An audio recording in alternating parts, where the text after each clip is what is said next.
Уланбек командасы сыйланат.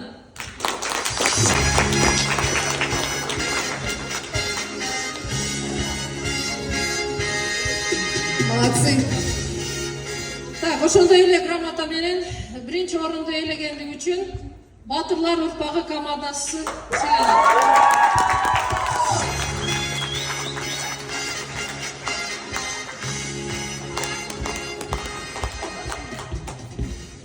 Арда грамота 7-8 ноябрь тарых жана ата бабаларды эскерүү күнүнө карата уюштурулган оюн-зоок конкурсуна активдүү катышып, талантын, билимин жана чыгармачылыгын көрсөтүп, жаштардын мекенчил демин көтөрүүгө кошкон салымы үчүн жана эң жакшы ыр үчүн Батырлар урпагы командасы сыйланат.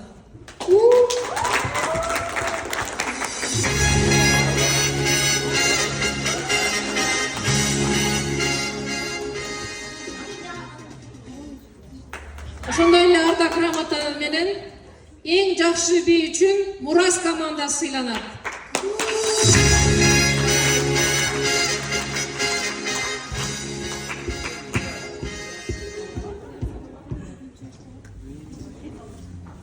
Ушун менен мына бүгүнкү конкурсубуз аякталды.